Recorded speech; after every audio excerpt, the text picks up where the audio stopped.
आज हम लेके आए हैं एक और नई वीडियो और ये वीडियो है क्लास 10th के स्टूडेंट्स के लिए। आज हम इस वीडियो में केमिकल रिएक्शन एंड इक्वेशंस का पार्ट 3 पढ़ेंगे। ठीक है, हमने केमिकल रिएक्शन और एंड इक्वेशन से रिलेटेड और भी वीडियोस में बहुत कुछ पढ़ा है। पहली वीडियो में हमने इंट्रोडक्शन पढ़ा है केमिकल रिएक्शंस और इक्वेशंस का। दूसरी वीडियो में हमने देखा है कि किसी केमिकल रिएक्शन को बैलेंस कैसे करते हैं। ठीक है, तीसरी वीडियो में देखा है हमने कि कितने टाइप की केमिकल रिएक्शंस होती हैं। और आज की वीडियो में हम नेक्स्ट उसके आगे की कहानी को कंटिन्यू करेंगे। ठीक है, एक वीडियो है जिसमें हमने ये सीखा है हम कैसे किसी भी केमिकल इक्वेशन को बैलेंस कर सकते हैं। ठीक है, उसमें सिर्फ हमने बैलेंसिंग सीखी है। तो अगर जिन्होंने भी हमारी वो वीडियो नहीं देखी है उनको डिस्क्रिप्शन बॉक्स में लिंक मिल जाएगा। और इस वीडियो को लाइक कीजिएगा, फ्रेंड्स के साथ शेयर कीजिएगा और जो भी हमारे चैनल पे नए हैं चैनल को सब्सक्राइब करके बेल आइकन प्रेस कर लीजिएगा ताकि जब भी हम नई वीडियो अपलोड करें आपके पास तक नोटिफिकेशन पहुंच जाए। तो चलिए स्टार्ट करते हैं। देखिए, हमने प्रीवियस वीडियो में डिस्प्लेसमेंट रिएक्शन तक समझ लिया था। इस वीडियो में हम उसके आगे का समझेंगे। Double displacement reaction fourth type है डबल डिस्प्लेसमेंट रिएक्शन। इसको हम समझेंगे। डबल डिस्प्लेसमेंट रिएक्शन क्या होती है? देखिए, नाम से ही पता चल रहा है डबल डिस्प्लेसमेंट है। जो हमने पहले पढ़ी थी वो डिस्प्लेसमेंट थी, वहाँ पे एक एलिमेंट दूसरे एलिमेंट के साथ डिस्प्लेस हो जा रहा था, लेकिन ये डबल डिस्प्लेसमेंट है। यानी कि इस रिएक्शन में जो रिएक्टेंट होगा उसमें दो कंपाउंड होंगे। ठीक है, दो कंपाउंड होंगे। ठीक है, वो दोनों ही क्या करेंगे, अपने जो भी दो कंपाउंड होंगे वो क्या करेंगे, अपने एटम्स को आपस में एक्सचेंज कर लेंगे। ठीक है, वो अपने एटम्स को आपस में एक्सचेंज कर लेंगे तो नया प्रोडक्ट बनेगा। ठीक है, और प्रोडक्ट में भी आपके दो कंपाउंड ही बनेंगे। बस फ़र्क इतना रहेगा कि जो आपके रिएक्टेंट में दो कंपाउंड थे वो आपस में एक दूसरे के एटम्स को चेंज कर लेंगे, या फिर आप कह सकते हैं एक दूसरे के आयंस को चेंज करके एक नया कंपाउंड बनाएंगे। ठीक है, कैसे, हम देखिए यहाँ पे एग्जाम्पल देखते हैं। एग्जाम्पल को समझने से पहले आप एक बात ध्यान से समझिए कि डबल डिस्प्लेसमेंट रिएक्शन में मोस्टली ऐसे केसेस होते हैं जहाँ पे एक प्रिसिपिटेट बनता है। अभी प्रिसिपिटेट क्या होता है इसके बारे में हम पहले भी पढ़ चुके हैं, लेकिन अगर आपको नहीं याद है तो मैं आपको फिर से बताती हूँ। प्रिसिपिटेट एक ऐसा सब्सटेंस होता है जो किसी रिएक्शन में बनता है प्रोडक्ट में, और वो सॉलिड होता है, यानी कि वाटर में सॉल्यूबल नहीं होता, इनसॉल्यूबल इन वाटर होता है। ठीक है, तो प्रिसिपिटेट हम किसी भी सॉलिड सब्सटेंस को कहते हैं जो रिएक्शन के टाइम पे बनता है। ठीक है, तो अब यहाँ पे देखिए आपको बहुत सारे यहाँ पे एग्जाम्पल दिख रहे हैं। जैसे BaCl2 बेरियम क्लोराइड Na2SO4 के साथ रिएक्ट करेगा, एरो यहाँ होना चाहिए, तो बनेगा BaSO4, यानी कि इसका जो Ba है वो SO4 के साथ अटैच हो गया और इसका जो Na है वो Cl के साथ अटैच हो गया। ठीक है, अब ये अटैच होते हैं किसके, मतलब एक दूसरे से कंबाइन होते हैं बहुत अच्छे से। कैसे? जैसे कि BaSO4 के साथ कंबाइन होगा। कैसे होता है ये कॉम्बिनेशन, कैसे होता है? Ba Na के साथ भी तो कंबाइन हो सकता है। कुछ लोग ऐसा सोचेंगे, देखिए यहाँ पे कंबाइन होते हैं, आप इनका जो चार्ज है उसे लिख लीजिए। बेरियम का चार्ज पॉजिटिव होता है, क्लोरीन का नेगेटिव होता है। सोडियम का चार्ज पॉजिटिव होता है, सल्फेट का नेगेटिव होता है। तो जो प्लस वाला होता है वो माइनस वाले के साथ कंबाइन हो जाता है, और इधर का जो माइनस वाला होता है वो इधर के प्लस वाले के साथ कंबाइन हो जाता है। यानी ऑपोजिट साइन के जो ऑपोजिट चार्जेस के जो एलिमेंट्स हैं वो आपस में एक दूसरे से कंबाइन होते हैं। अब बात आती है Ba और SO4 कंबाइन होंगे। ठीक है, तो अब ये कंबाइन बिल्कुल अच्छे से होंगे। कैसे? देखिए, Ba की वैलेंसी 2 है, SO4 की 2 है, तो 2 से 2 कैंसिल, इसीलिए ये BaSO4 बना।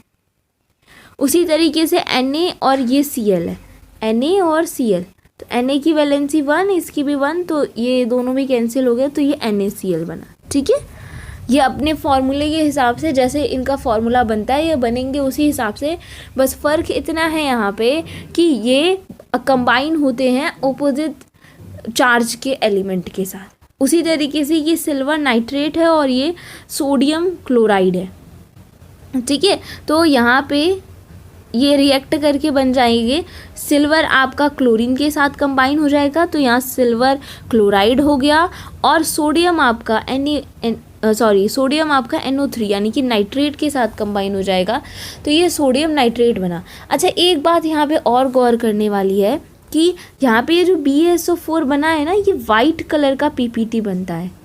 अब PPT मतलब प्रिसिपिटेट मैं आपको बता चुकी हूँ, एक सॉलिड सब्सटेंस जो वाटर में इनसॉल्युबल हो वो बनता है। तो ये BaSO4 बनता है, वो भी वाइट कलर का, ठीक है।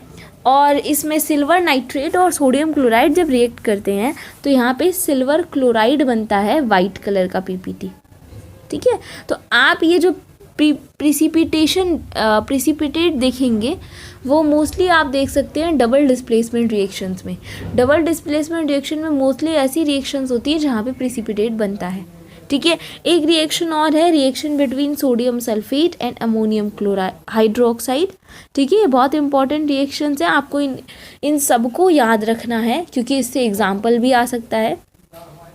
तो कॉपर सल्फेट रिएक्ट करेगा अमोनियम हाइड्रोक्साइड के साथ, तो कॉपर हाइड्रोक्साइड बनेगा जो कि ब्लू वाइट कलर का एक PPT होता है, ब्लूइश वाइट कलर का, और अमोनियम सल्फेट बनेगा। आई होप आपको समझ में आया होगा, ठीक है। डबल डिस्प्लेसमेंट रिएक्शन के एग्जाम्पल्स बहुत ज़्यादा इंपॉर्टेंट होते हैं, तो आपको इन्हें याद रखना है बोर्ड एग्जाम्स के लिए, ठीक है। चलिए नेक्स्ट हमारी लास्ट रिएक्शन आती है ऑक्सीडेशन रिडक्शन रिएक्शन, ठीक है। ऑक्सीडेशन रिडक्शन रिएक्शन आती है हमारी नेक्स्ट। ऑक्सीडेशन रिडक्शन रिएक्शन को हम रेडॉक्स रिएक्शन भी कहते हैं। अब इन्हें रेडॉक्स क्यों कहते हैं हम अभी देखेंगे। ऑक्सीडेशन का मतलब क्या होता है, पहला हमें ये समझना है ऑक्सीडेशन का मतलब। देखिए, ऑक्सीडेशन रिएक्शन वो होती है जहाँ पे कोई सब्सटेंस या तो ऑक्सीजन को गेन करता है, यानी ऑक्सीजन अपने अंदर ऐड कर लेता है, या तो ऑक्सीजन को लॉस करता है, यानी कि ऑक्सीजन को खो देता है, हाइड्रोजन को खो देता है, लॉस ऑफ हाइड्रोजन, हाइड्रोजन को लॉस करता है और ऑक्सीजन को गेन कर लेता है। और रिडक्शन ऐसी प्रोसेस या फिर डेफिनेशन होती है जहाँ रिएक्शन होती है जहाँ पे गेन ऑफ हाइड्रोजन होता है, हाइड्रोजन को गेन किया जाता है, और लॉस ऑफ ऑक्सीजन, ऑक्सीजन को लॉस किया जाता है। हाइड्रोजन के साथ कहीं पे ऐसा होता है, कोई रिएक्शन ऐसी है जहाँ पे कोई सब्सटेंस हाइड्रोजन को अपने आप से ऐड कर रहा हो और ऑक्सीजन को अपने आप से अलग कर रहा हो, वो रिडक्शन रिएक्शन होगी। आपका यहाँ पे एग्जांपल है एक, आप इस एग्जांपल को देखिए और मुझे बताइए कमेंट सेक्शन में लिख के कि ये कौन सी रिएक्शन है, ऑक्सीडेशन रिएक्शन है या रिडक्शन रिएक्शन है। कॉपर O2 के साथ कंबाइन हो रहा है और कॉपर ऑक्साइड बना रहा है, तो ये कौन सी रिएक्शन है, ये होगी आपकी ऑक्सीडेशन रिएक्शन, ऑक्सीडेशन रिएक्शन, ठीक है। क्योंकि यहाँ पे ऑक्सीजन जो है वो इस कॉपर के साथ ऐड हो रही है, ठीक है। अब देखिए रिडॉक्स रिएक्शन, रिडॉक्स रिएक्शन मैंने अभी आपको बताया, इसे ऑक्सीडेशन रिडक्शन को रिडॉक्स रिएक्शन क्यों कहते हैं। ऐसी कोई रिएक्शन जहाँ पे ऑक्सीडेशन भी होता हो रिडक्शन भी होता हो, उस रिएक्शन को आप रिडॉक्स रिएक्शन कहते हैं। और ऐसा हमेशा होता है, हर रिएक्शन में रिडक्शन और ऑक्सीडेशन एक साथ होता है, इसीलिए इन्हें रिडॉक्स रिएक्शन कहते हैं। अब बात आती है हमारे ऑक्सीडाइजिंग एजेंट और रिड्यूसिंग एजेंट की। ऑक्सीडाइजिंग एजेंट क्या होते हैं। ऑक्सीडाइजिंग एजेंट वो सब्सटेंस होता है जो ऑक्सीजन लॉस कर देता है, यानी ऑक्सीजन दे देता है, लॉस कर देता है और हाइड्रोजन ऐड कर लेता है। यानी कि आप कह सकते हैं ऑक्सीडाइजिंग एजेंट वो होता है जो रिडक्शन वाले काम करता है, ठीक है। जो रिडक्शन वाले काम करता है वो ऑक्सीडाइजिंग एजेंट होता है, और रिड्यूसिंग एजेंट वो होता है जो ऑक्सीडेशन वाले काम करता है, ठीक है, ऑक्सीडेशन वाले काम करता है। तो रिड्यूसिंग एजेंट कौन होता है, जो हाइड्रोजन को लॉस करेगा खुद से या फिर ऑक्सीजन को ऐड करेगा खुद में, यानी कि ऑक्सीडेशन वाले काम करता है वो रिड्यूसिंग एजेंट, और जो रिडक्शन वाले काम करता है वो ऑक्सीडाइजिंग एजेंट। अब आपके सामने यहाँ पे एक एग्जाम्पल है, आप इस एग्जाम्पल को देख के समझिए। NH3 है, ठीक है। अब ये O2 के साथ रिएक्ट किया, NO बना और H2O बना, ठीक है। तो अब NH3 है, ये क्या बन गया, NO बन गया। यानी कि इसने क्या किया, एक तो इसने हाइड्रोजन को लॉस किया और ऑक्सीजन को गेन किया। अब ऐसा कौन करता है, देखिए इस प्रोसेस को क्या कहेंगे, जब ऑक्सीजन को गेन किया जाता है, ऑक्सीजन ऐड की जाती है, हाइड्रोजन लॉस की जाती है।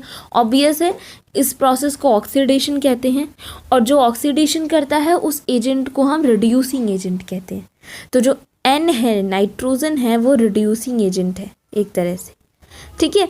उसके बाद देखिए यहाँ पे ये O2 है, ठीक है, O2 ऑक्सीजन, ये इसने क्या किया, हाइड्रोजन को ऐड कर लिया, इसने हाइड्रोजन को अपने में ऐड कर लिया। तो ये प्रोसेस हो गई रिडक्शन, क्योंकि जहाँ पे हाइड्रोजन ऐड किया जाता है उसे रिडक्शन कहते हैं, और जो रिडक्शन करता है उस एजेंट को ऑक्सीडाइजिंग एजेंट कहते हैं। बिल्कुल ऑपोजिट होता है एक दूसरे का, ठीक है। चलिए नेक्स्ट हमारा टॉपिक है effects of oxidation reactions in everyday life. अब हमारी डेली लाइफ में ऑक्सीडेशन के क्या क्या इफ़ेक्ट्स हैं। तो सबसे पहला इफ़ेक्ट जो आपको दिखता है वो है कोरोजिन, ठीक है। कोरोजिन क्या होता है, कोरोजिन होता है कि कोई भी मेटल है वो किसी एटमॉस्फेरिक गैस या फिर अपने आसपास के सब्सटेंस, ठीक है, अपने सराउंडिंग चीज़ों से क्या हो जाती है, वाटर वेपर्स हो गए, अटैक होती है, ठीक है। कोरोजिन होता है, कोरोजिन एक प्रोसेस जिसमें कोई मेटल धीरे धीरे ईटिंग अप, मतलब वो धीरे धीरे एक तरह से कहें तो घटने लगता है, रिड्यूस होने लगता है। क्योंकि जो सराउंडिंग में कुछ गैसेस हैं वो उस पर अटैक कर देती हैं, वाटर वेपर्स, मॉइस्चर, ये सब उस पर अटैक कर देते हैं। For example rusting of iron जो है बहुत कॉमन एग्जांपल है कोरोजिन का, यानी कि आयरन में जंग लगना। आयरन में जंग लगता है जिसकी वजह से आयरन धीरे धीरे रिड्यूस होने लग जाता है, धीरे धीरे टूटने लग जाता है, कम होने लग जाता है, ठीक है।